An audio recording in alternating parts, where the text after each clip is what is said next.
sans arrêt. Il faut pardonner, pardonner, il faut pardonner, pardonner, pardonner sans cesse, au point que les gens vous appellent des cons, comme a dit 1 Corinthiens chapitre 4, dans le passage duquel Saint Paul disait, ce me semble, Dieu nous a mis en spectacle aux hommes et aux anges. C'est-à-dire que quand on te gifle, c'est toi qui demande, qui dis merci encore, qui présente tes excuses. On t'a fait du mal, mais tu es le premier à présenter tes excuses. On a pris ta chose, c'est toi qui demandes encore pardon. On t'insulte, tu dis pardon. Et d'ailleurs, le prophète a dit que l'église du christianisme céleste, c'est l'église dans laquelle, quand vous en êtes membre, quelqu'un vous piétine, il faut être le premier à dire excusez-moi.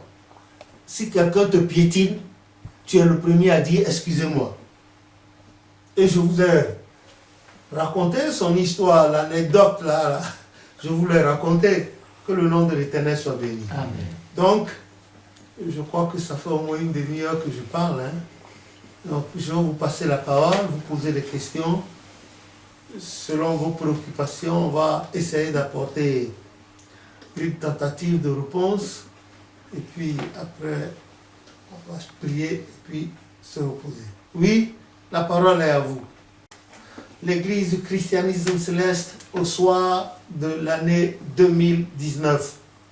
Oui, maman. Oui, je disais, cette année 2019, nous avons eu à débattre beaucoup de thèmes.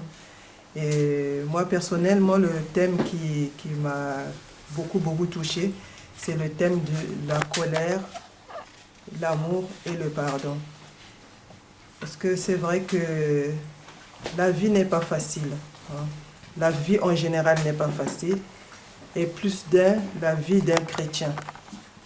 Que ce soit chrétien céleste ou d'autres dénominations, c'est pas facile de parler de sa foi.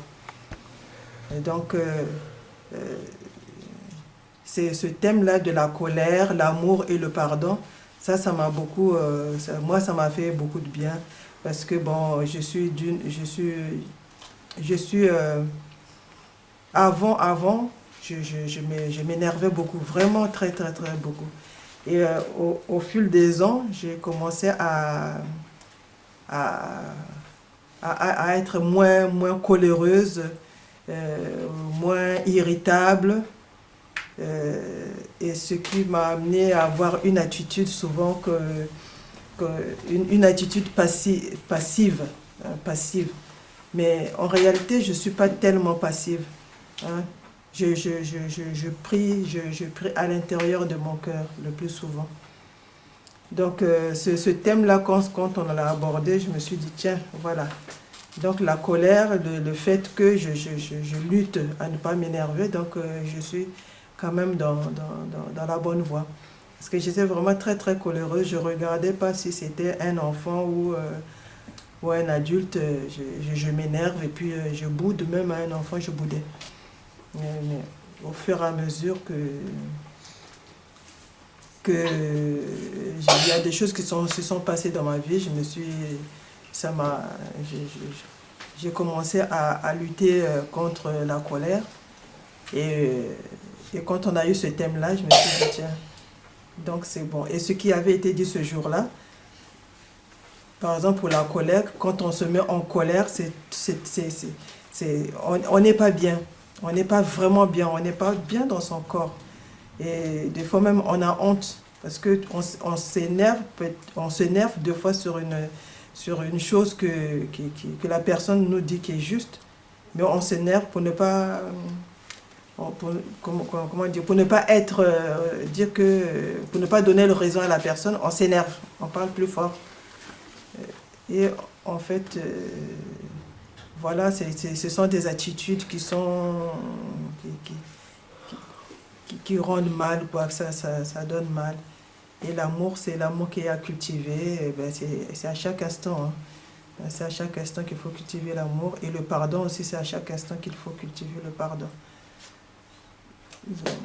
Voilà ce que je voulais dire pour moi. Pour l'instant, c'est ce qui me vient à l'idée. Voilà. Oui, quelqu'un d'autre, vous avez entendu l'intervention de la maman. C'est une confession Moi aussi, j'aimerais bien avoir le courage de parler comme ça, parce que c'est pas facile de dire ce qui fait la faiblesse de soi. Ce n'est pas facile. Et c'est ce que le Seigneur nous demande de faire. Le Seigneur nous demande de nous vider ce qui peut nous rabaisser devant lui, c'est-à-dire devant les autres, surtout la colère qui gâte tout. Donc elle vient de parler. C'est un grand remerciement que je lui dis, que le Seigneur me donne à moi comme à vous aussi le courage de parler de nos faiblesses. Parce que nul n'est au-dessus de Dieu, nul ne peut faire mieux que Dieu, que son nom soit béni. Amen. La parole, oui. Oui, pour rejoindre un peu maman et pour rejoindre ce qui a été dit auparavant, c'est vrai qu'on parle de la fin de l'année 2019, ou soit l'année 2019. Mais quand on va dans les Saintes Écritures, on nous dit qu'on ne sait pas quand le temps de la fin, personne ne le connaît. Donc tous ces temps-là, ce sont des symbolisations. Mais cela veut nous dire que tous les jours, nous devons nous préparer. Parce que beaucoup sont morts, beaucoup sont dans les hôpitaux, beaucoup même, malheureusement, ne verront pas l'année qui va venir.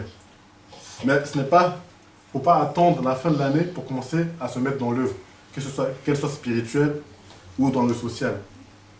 Et donc, quand on voit chronologiquement le calendrier dans l'Église céleste, chaque chose nous prépare à nous renouveler à chaque fois. Que ce soit le monde de la Pâque, les fêtes des moissons. Même la fête des moissons commence d'abord par la fête des moissons juvéniles. Parce que ça nous apprend d'abord à être comme des enfants, comme Jésus nous l'a recommandé. On commence par cela et on grandit. Et à chaque fois, c'est comme derrière c'est la fête des moissons des adultes. C'est toujours à chaque fois c'est un bilan. On refait le bilan, on refait le bilan. Et chaque jour, c'est ce que nous devons nous efforcer de faire. Un bilan spirituel, un bilan social pour voir ce que nous allons faire. Et Dieu, comme papa l'a révélé, Dieu a dit cette église est faite pour sauver les âmes. Et que Maman Yansounou, avant son départ de la terre, elle a dit que personne ne quitte l'église, que ceux qui sont partis reviennent dans cette église. Parce que Dieu, à travers cette église, veut sauver beaucoup de monde. Mais le combat d'aujourd'hui est que les gens ont perdu la valeur de l'église, on peut diluer cette valeur en ajoutant des choses. C'est ça qui fait les combats d'aujourd'hui. Mais ce n'est pas un combat contre la chair, ce n'est pas un combat contre quelqu'un d'autre. C'est un combat pour que chacun revienne à la lumière de Dieu. Donc ce combat, c'est que tout le monde doit le mener. Pas d'abord dans son comportement, et ensuite en allant chercher la vérité que Papa Ochofa a laissée. Parce que Dieu s'est servi de Papa Ochofa pour sauver nos âmes à nous. Donc nous aussi, nous devons suivre correctement l'enseignement de Papa Ochofa. Et concernant cela, j'avais une question concernant les substituts spirituels que l'on dépose le 24 au matin après l'adoration. Le 25, pardon. Non. Le 24. Le 24, voilà. C'est pour savoir la signification de ces substituts que nous déposons et que les substituts, pardon, que nous déposons et que les dévanciers vont ranger à l'hôtel. C'était ma question. Qui veut répondre à sa question? Et le devancier pose la question de savoir, voudrait avoir une explication des substituts, c'est-à-dire par personne, le 24 soir, il faut une bougie, un œuf frais, 3 sortes de fruits. Il voudrait savoir à quoi cela sert, pourquoi cela. S'il y a quelqu'un qui veut tenter. Avant de donner mon point de vue sur le thème du jour, je vais intervenir au niveau des substituts. Ces substituts, n'oublions pas, qui ne viennent pas de nous. Parce que dès le début de l'Église, cette révélation a été déjà donnée. Et nous savons que ces substituts concourent à ce que nous appelons les actions de grâce annuelles. Parce que n'oublions pas que le culte du 24, ce culte a été révélé et c'est ça qui fonde le pèlerinage, ce culte du 24. Parce que Dieu, qui a missionné son serviteur, je parle du prophète, pasteur, fondateur, Joseph Ochofa, Dieu lui a donné comme enseignement qu'il faille avoir une date. Et qu'à cette date-là, tous les enfants célestes puissent converger et s'unir pour adresser vers Dieu un culte solennel, un culte annuel pour ses bienfaits. Et c'est ce culte qui fonde donc notre pèlerinage. Donc, ces substituts qui concourent donc aux actions de grâce, on a parlé de la bougie, par personne, un œuf et 3 sortes de fruits. Au niveau des fruits, parce qu'en tant que céleste, nous savons que dans nos actions de grâce, nous utilisons beaucoup les fruits. Et nous savons que les fruits sont le symbole de l'abondance. Et chaque fruit que nous apportons a une certaine vertu. Une vertu matérielle, mais il y a aussi des vertus spirituelles que nous aimerions que Dieu puisse nous accorder. D'où, n'oublions pas que l'action de grâce consiste à venir remercier Dieu. Nous venons remercier Dieu parce que depuis le 1er janvier jusqu'à cette date du 24, où nous venons accomplir cette action de reconnaissance envers Dieu et respecter ce qu'il a donné comme enseignement à son prophète fondateur, c'est-à-dire qu'assister, comme tout le reste, à ce culte de 24, puisqu'on ne part pas voir un roi les mains vides. Et le roi des rois étant Dieu, nous venons avec cette action de grâce. Et Dieu, qui est esprit, ne veut pas... Parce que ce jour-là, n'oublions pas que le Dieu de Papa Samuel Boujon-Chouva, c'est un Dieu extraordinaire. Et nul ne peut comprendre sa façon d'agir. Quand nous regardons, avant de revenir sur les sujets, quand nous regardons nos soutanes, quand nous sommes en soutane, on ne sait pas qui est riche, on ne sait pas qui est pauvre, on ne sait pas qui est intelligent, on ne sait pas. Nous tous, nous sommes sur le même pied d'égalité. De même, quand nous venons avec ces mêmes substituts, personne ne vient avec de l'or ce jour-là. Nous, Dieu nous met encore une fois de plus sur le même pied d'égalité. Donc quelqu'un ne peut pas dire, ah mais moi, comment je veux faire? Moi, je n'ai pas l'or, moi, je n'ai pas l'argent, moi, je n'ai pas le diamant. C'est le même substitut. Donc, on a parlé donc des fruits et leurs vertus, aussi bien physiques que spirituelles. La bougie, nous savons ce que c'est que la bougie. La bougie, c'est la lumière. Et Jésus nous dit que c'est lui-même, il est la lumière. Et que cette lumière, si quelqu'un vient à cette lumière, il ne marchera plus dans les ténèbres. Nous, lorsque nous venons avec cette lumière, nous venons rendre grâce à Dieu avec cette lumière-là, nous acceptons que dorénavant, nous allons marcher sur les pas de notre Seigneur Jésus-Christ. Et l'œuf aussi, c'est un mystère. Vous regardez l'œuf. Mais après un certain temps, ça peut donner un être vivant. Et n'oublions pas, de par les recherches que Dieu nous a permis de faire, et ce que Dieu a inspiré aux uns et aux autres, non, pas les livres, Dieu l'a inspiré, il a écrit des livres. Quand on parcourt ces livres-là, nous voyons que Dieu a donné une cérémonie à Papa Ochofa. Parce que la mère, à un moment donné, commençait à... Et on appelle ça... Parce que dans les phénomènes scientifiques, on parlait de subduction, obduction. Subduction, c'est-à-dire que la mère pénètre dans le continent et avale le continent. Subduction, obduction, il se retire. Mais là, la mer prenait la terre. Et ça fait en sorte que les gens perdaient le terrain. Donc, il y en a qui ont eu quand même l'esprit. Ils ont dit, ah, il y a un homme de Dieu à qui on peut partir supplier. Peut-être qu'en invoquant son Dieu, Dieu peut nous venir à l'aide. Et qu'est-ce que Dieu lui a dit? De prendre seulement un seul œuf. Et l'aiguille. Et Dieu lui a dit que le monde, c'est comme quoi? Un œuf.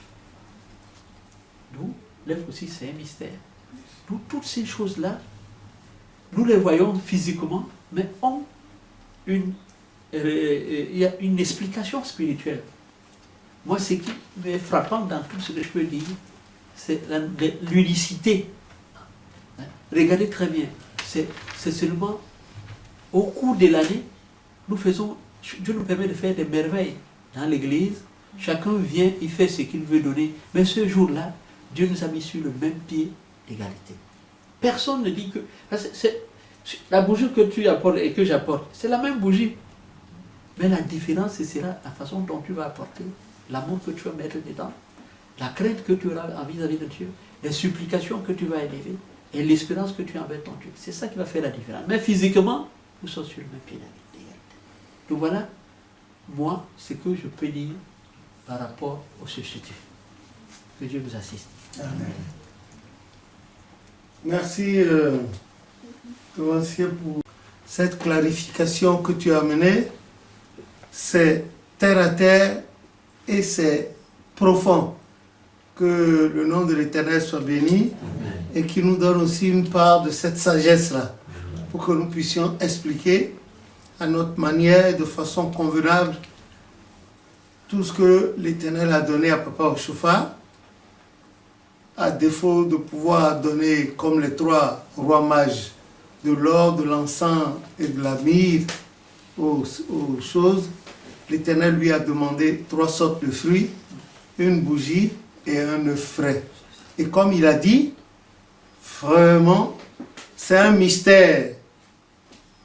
Et quand on retourne dans Philippiens ou dans Romains, dans Corinthiens, on dit ce sont des choses que Dieu avait faites pour ceux qui l'aiment.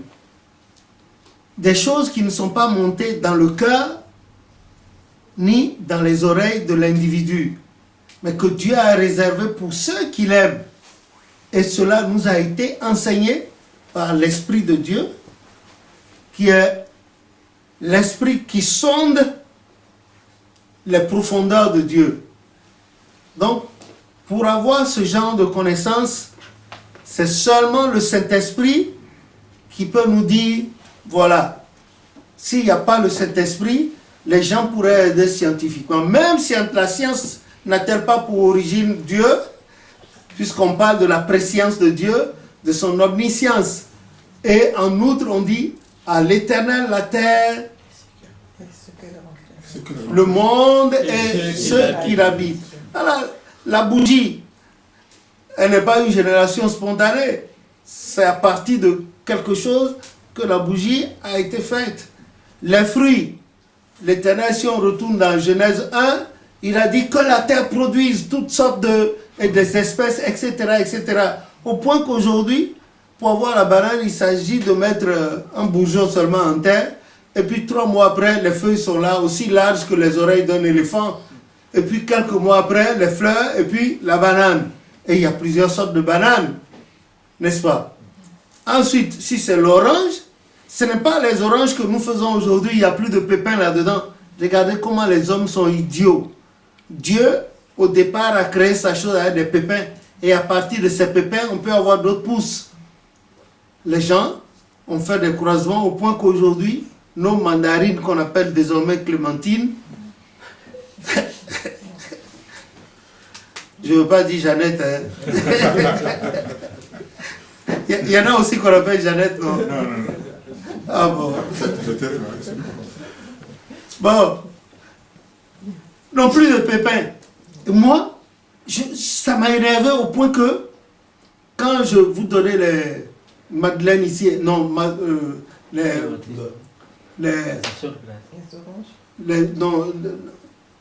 Clémentine. Clémentine,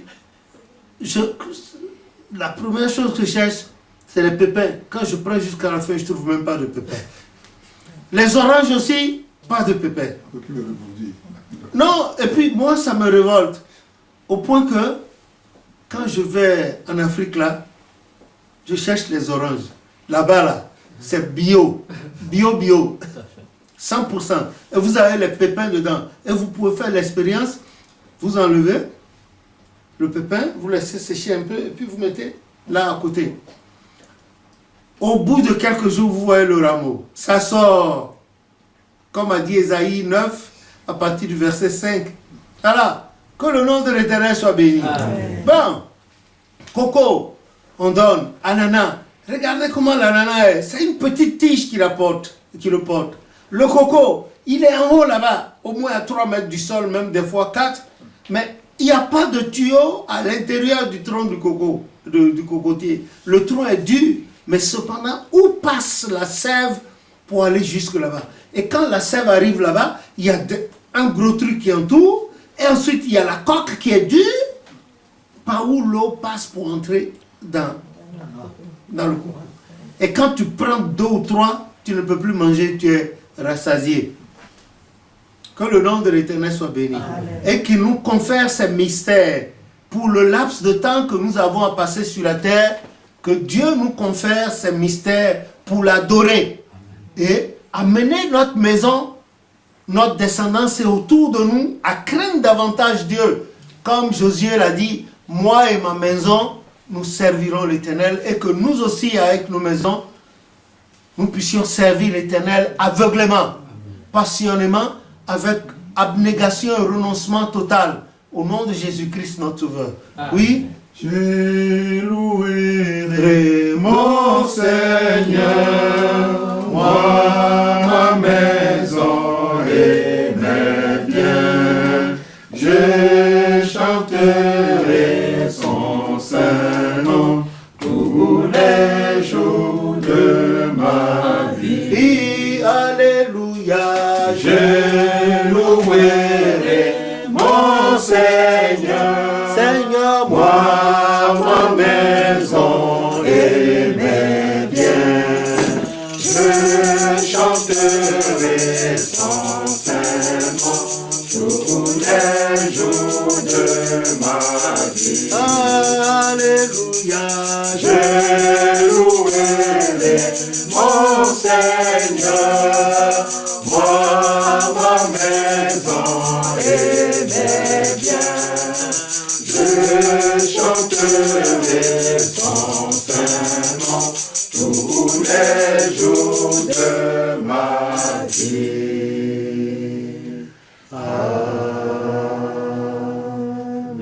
Asseyez-vous s'il vous plaît. Oui. Il y a quelqu'un aussi qui voulait prendre la parole ici. Ouais, comme la chanson nous dit, je louerai mon Dieu, moi et ma maison. De quelle louange que nous parlons et de comment nous devons louer notre Dieu. Et ces sujets, quand Papa Lévy a donné ces sujets de ce soir, ça m'a beaucoup frappé et j'avais complètement révisé le film de quand j'avais commencé l'église du christianisme céleste. Et je pense que ce sujet est très grand et très profond, que nous devons tous méditer là-dessus. Et je lance c'est un appel que je lance. Mais cet appel, il faudrait que ça tombe dans l'oreille de ceux qui cherchent la vérité, comme Jean 8, verset 32, nous dit, cherchez la vérité, vous connaissez la vérité vous affranchira. Le thème de ce soir, ça me donne les larmes aux yeux, parce que si on veut reprendre le thème c'est quoi? L'église du christianisme L'église du christianisme céleste au soir de l'année 2019. au soir de l'année 2019. Et quand Papa Lévy avait commencé l'introduction, il a beaucoup parlé de mots, surtout de se questionner. Nous devons nous poser des questions. Et c'est de là que ceux qui cherchent le Dieu de Papa au chauffard doivent beaucoup se poser des questions. On a la tendance, beaucoup, à cette période, c'est pour aller danser et c'est pour aller faire autre chose. Alors qu'avant ça, il y a une préparation spirituelle qu'il faut connaître, comme nous sommes en train de faire la matine. Même dans la vie simple, dans des sociétés, c'est dans le mois de décembre que les gens font le bilan de leur travail. La société fait le bilan pour savoir si il a bien travaillé, s'il a eu des bénéfices ou non. Et s'il n'a pas eu de bénéfices, les dirigeants s'asseyent et qui cherchent autres moyens, autres phases pour faire entrer l'argent. Mais l'Église céleste, là où nous sommes à la veille, où nous sommes dans le mois de décembre, où on doit s'asseoir pour réfléchir, pour savoir quel est le chemin que papa Oshofa, papa Yasunu, maman Yaman, maman Elisabeth, papa Gouton ont suivi et qu'ils ont eu des miracles et qu'aujourd'hui, qu'on n'en trouve pas. Ça ne vient pas dans nos têtes. Ce que nous cherchons, ce sont que des grades. Et ça me fait pleurer quand j'ai écouté ce thème. Donc, c'est un appel que je lance pour ceux qui se disent grands, qui sont à la tête de l'Église. N'ayez pas honte. Comme Jérémie 8, verset 8 nous dit, oui, nous devons chercher, nous devons interroger, nous devons chercher la vérité et non pas devenir les porteurs de soutanes. À tel point que ceux-mêmes qui n'ont même pas connu, ou bien qui sont venus à l'église aujourd'hui ou hier, traitent le fondateur, comme Papa Lévy a dit, quand vous rentrez dans les réseaux sociaux, comme maintenant YouTube est à la portée de tout le monde, ils traitent le fondateur menteur, sorcier. Ces choses-là, ça dit, ça, c'est une malédiction que nous appelons sur nous-mêmes. Ceux qui ont dit, ceux qui ont cette pensée et ceux qui disent ça. Mais ça ne nous étonne pas, c'est surtout ceux qui cherchent la vérité. Ces choses, nous ne nous étonnent pas parce qu'il a dit d'une manière que le Satan amènera ses agents, ceux-là se glisseront entre les enfants de Dieu pour tromper les hommes de Dieu. Et d'une part aussi, on dit, les anges, le Satan se déguise en ange de lumière pour tromper les hommes de Dieu. Mais moi, je tire l'attention à des nouveaux fidèles ou bien les petits fidèles comme nous qui cherchent la vérité et ne pas suivre ce que les gens font. On a fait un autre thème ici, on a débattu un autre thème ici que vous allez sur le YouTube, vous allez comprendre. Les chrétiens célestes et le mois de décembre. Beaucoup ne connaissent pas ces choses. Hier, je ne connaissais pas. Quand j'étais dans une autre dimension de chrétien,